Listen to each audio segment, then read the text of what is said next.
Snow fell in slow, silent flakes, coating the broken porch steps of the old cabin like a thin blanket of mercy.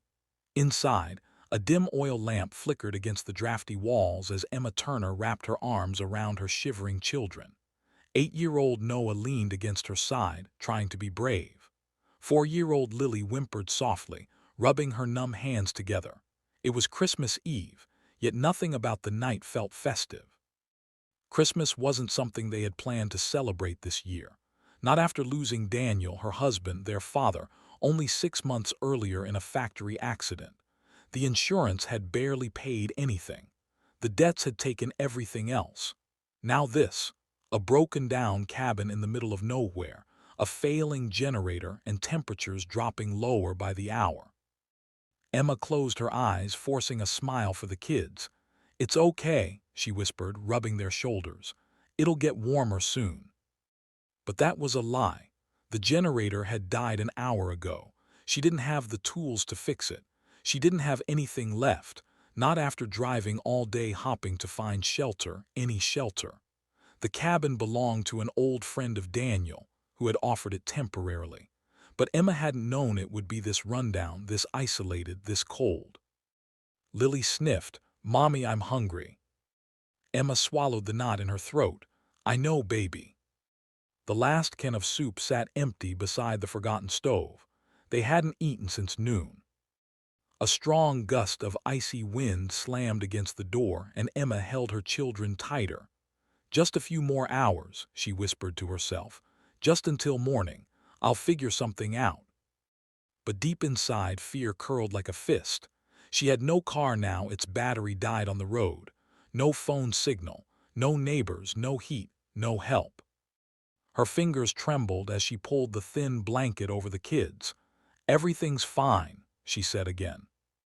Noah looked at her with Daniel's same determined eyes. "Mom, you're cold too. You don't always have to pretend you're not." The honesty cracked her composure like glass. Before she could answer, a sudden thud echoed from outside. Emma froze. Another thud, heavy footsteps crunching in the snow, coming closer. Her breath caught in her chest. She grabbed the rusted fire poker, the only thing resembling a weapon, and rose silently. No one should have been out here. No one even knew they were here.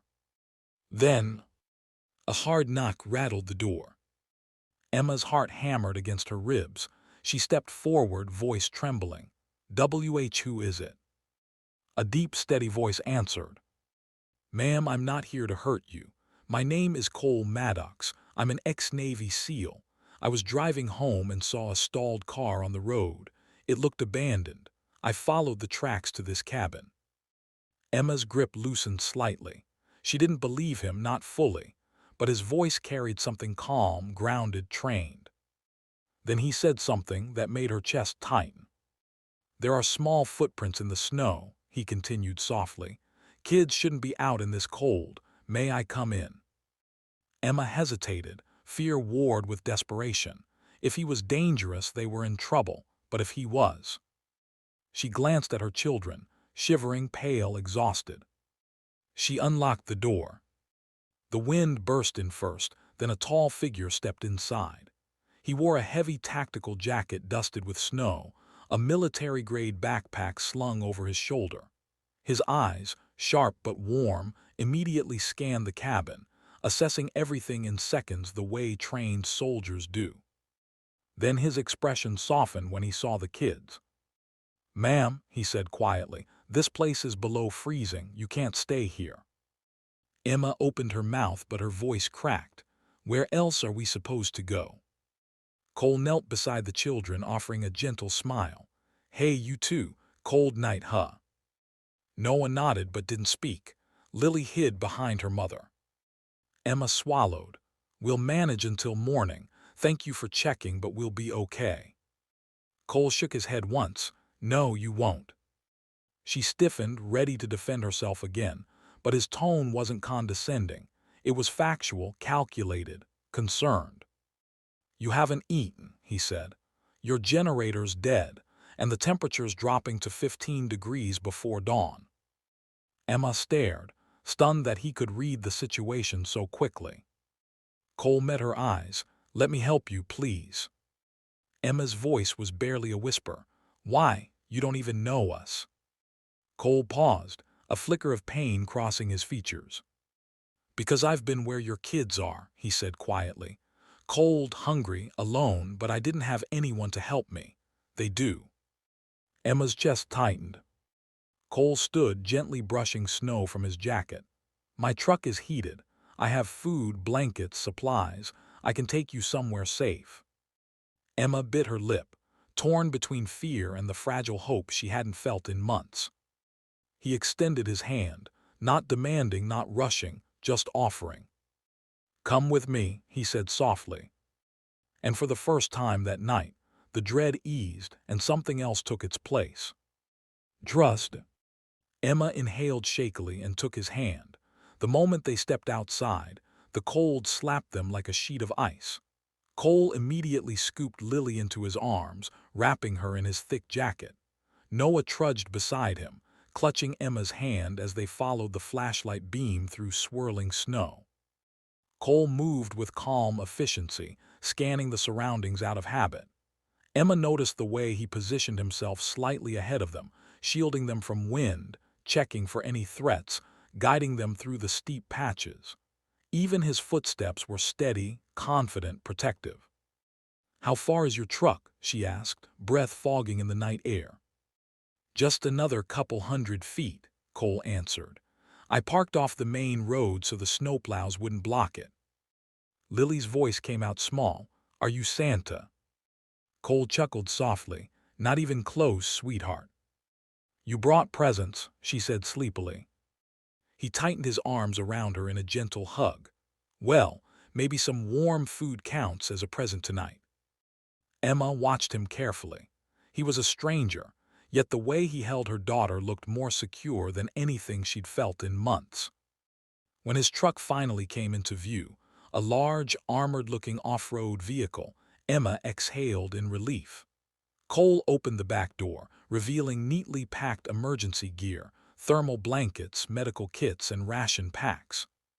"Whoa," Noah breathed. "Are you like a superhero or something?" Cole smiled. "No, just prepared." He handed each child a warm, self-heating ration pouch and wrapped thick thermal blankets around them.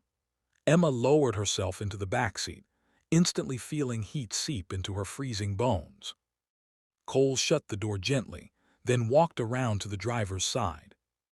"Where will you take us?" she asked once he climbed in. "There's a safe shelter about 10 miles out," he replied. "I volunteer there sometimes. They'll have beds and hot meals." Emma looked down, shame creeping in. "I didn't want to end up like this. I didn't know what else to do." Cole's voice softened. "You did what you had to do for your kids. That's bravery, nothing to be ashamed of." Emma blinked back tears. The truck hummed along the dark, snowy road, headlights cutting through the storm. The kids slowly drifted to sleep, exhaustion overtaking fear. After a long silence, Emma spoke quietly. "You said you've been where they are. What did you mean?" Cole kept his eyes on the road. "My mom was alone too. Dad left when I was 4. It was just us bouncing from place to place. Some nights we slept in the truck. Some nights we didn't eat. She worked 3 jobs just to keep us alive." Emma listened, heart aching. "Christmas was always the worst," he continued softly. "Most families spent it warm, safe, but we were cold, hungry, forgotten." Emma looked at his strong profile. The same man who had carried her daughter like she weighed nothing, who had spoken to her son like he mattered, who had shown up on the very night she needed a miracle most. "I promised myself," Cole said quietly, "that when I grew up, no kid near me would ever feel what I felt." Emma's eyes filled again. She turned her face away, embarrassed. "You're doing more than enough tonight," she whispered. Cole didn't answer immediately. When he finally spoke, his voice was lower, almost regretful. "I should have found you sooner." Emma frowned. "What?" Cole cleared his throat. "When I saw your car on the road earlier today, I checked it but didn't see anyone. Maybe I should have looked harder. Maybe I should have followed the tracks sooner. Emma shook her head. Cole, you saved us. That's all that matters. He didn't respond, but she saw the tension ease from his shoulders. Minutes later, a flashing hazard light appeared ahead, someone else on the road, stuck. Cole slowed, frowning. That's strange. No one should be out here tonight. As they approached, Emma's stomach knotted. A dented pickup truck was half buried in the snowbank, smoke rising from the hood. And beside it stood two men, rough-looking, unshaven, arguing loudly. Cole muttered, "Stay in the truck. Lock the doors." Emma's pulse raced. "Cole, what are you?" But he was already out, stepping into the snow with a seal's deliberate calm. The men turned toward him, scowling. "Evening," Cole said, hands visible, voice steady. "Car trouble." The taller man spat on the ground. "Mind your own business." Emma's grip tightened around the sleeping kids. Something felt wrong. The second man shifted his jacket, revealing the handle of a knife. Cole remained unflinching. "Do you need assistance or not?" The taller man sneered. "Actually, yeah, we need your truck, keys now." Emma's breath caught. Cole's jaw flexed. Slowly he raised his hands. "My truck has children inside." "We don't care," the man snapped. "Keys." Cole exhaled. "No." The taller man lunged first. Cole shifted his weight, dodging effortlessly, grabbing the man's arm and flipping him face first into the snow. The second man rushed forward with the knife, but Cole sidestepped, trapping his wrist and twisting until the blade clattered to the ground. Within seconds, both men were pinned, gasping in pain. Emma's heart pounded in awe and terror. Cole leaned down, voice icy. "You don't threaten kids. You don't threaten families. Walk away now." The men scrambled up and disappeared into the woods without looking back. Cole retrieved the knife, pocketed it, and returned to the truck with snow on his gloves. Emma stared at him, stunned. "How did you?" He simply gave a small shrug. "Training." When the truck reached the shelter, a warm, glowing building decorated with simple Christmas lights, Emma burst into tears of relief. Volunteers rushed out, helping the sleeping children inside. Cole walked beside her, lightly touching her arm. "You're safe, they're safe." Emma turned to him, voice trembling. "Why didn't you walk away? You could have just reported us. You didn't have to take us here. You didn't have to fight for us." Cole looked at her with quiet sincerity. The shelter's warmth was like stepping into another world. The moment Emma entered, the scent of hot cocoa and fresh soup wrapped around her. Volunteers placed thick blankets on the kids and tucked them into clean beds. Lily mumbled in her sleep, cheeks pink for the first time all day. Noah, half awake, whispered, "Mom, I like it here." Emma knelt and stroked his hair. "Me too." A volunteer approached. "We'll keep them warm tonight. You should rest too." Emma nodded, but her eyes drifted back to the hallway where Cole had stood only moments earlier, except now he was gone. She found him outside near the entrance, leaning against a pillar as snow dusted his jacket. He looked distant, hands deep in his pockets, breath misting in the cold. "You should be inside," Emma said gently. "You're freezing." Cole offered a faint smile. "I've been through colder."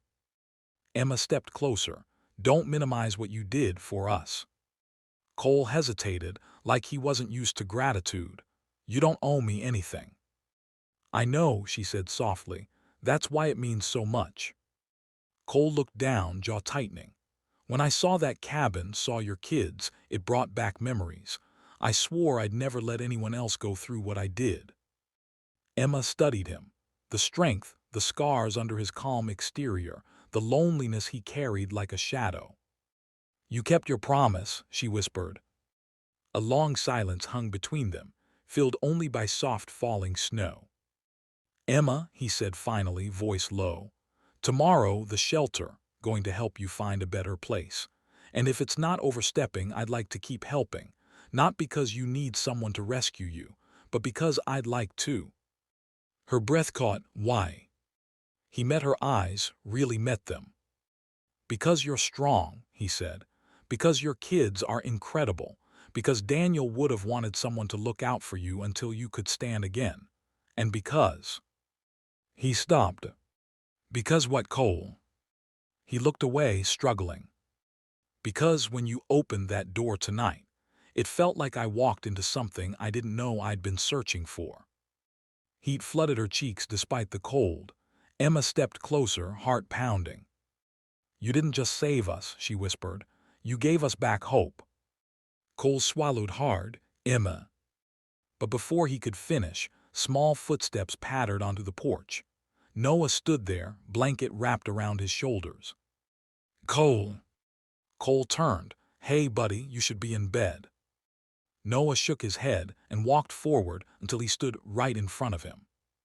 Are you coming back tomorrow? He asked quietly. Cole hesitated. Emma held her breath. Noah's voice cracked. Please, I feel safe when you're here. The words hit Cole harder than any fight he'd ever been in. His expression softened painfully. He lowered himself to one knee. Yeah, kid, I'll be back. Noah threw his arms around him, and Cole hugged him back with a gentleness that made Emma's eyes burn.